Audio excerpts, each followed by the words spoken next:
Good morning, everyone. 8:21 on your Thursday morning. Are your eyes red? Are they itchy, watering? You could have dry eye disease, but you don't have to suffer. Optometrist Farrah Sunderji is here now with some new treatment options, which is great. But why don't we start right at the beginning with what exactly is dry eye disease? So dry eye disease is a chronic progressive disease that affects roughly 30% of Canadians. It's caused by inflammation to the front surface of the eye that leads to a poor or deficient tear film. And that can significantly impact the quality of life of individuals, especially for tasks like reading, watching TV, driving, or even using a computer screen. Wow. So what sort of symptoms? What happens?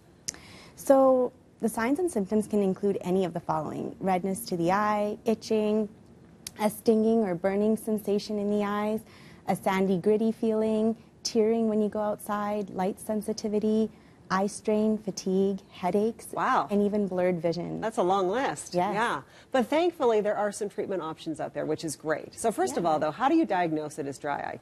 So it's really important if a patient is experiencing any of these signs and symptoms to come in and see your optometrist. We can actually determine the severity of your dry eyes through various diagnostic tools. And then we can cater a treatment plan that will be suitable to you. And the great thing is medically necessary visits to your optometrist are covered for all age groups when you see, for conditions like dry eyes when you see your optometrist. Oh, fantastic. So it's free. So why not do it? Right. Okay, wonderful. So you've got your diagnosis now from your optometrist. What sort of treatment options are available? So we're really excited about a new treatment option. It's the first treatment option in 7 years to be approved by Health Canada. It's called Xiidra, which is an artificial tear, and it's shown to improve symptoms in as early as 2 weeks. Other ones include preservative-free artificial tears, heating masks like the ones you see, as well as this new heating device called the Ume Rest. What does the heat do?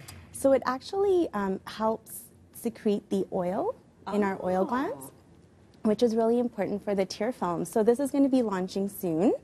Other treatment options are, of course, lifestyle changes, diet and nutrition, such as omega-3s.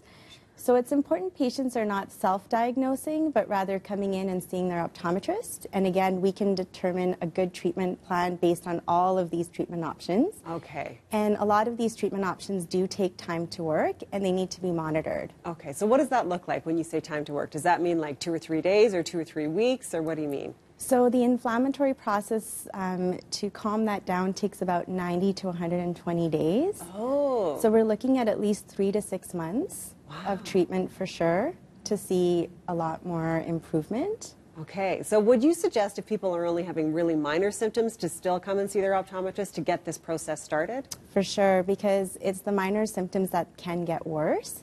And just simply using over-the-counter artificial tears can make things worse. Really? Why? Due to preservatives and okay. people overusing them or using any kind of red eye removers in their eye drops.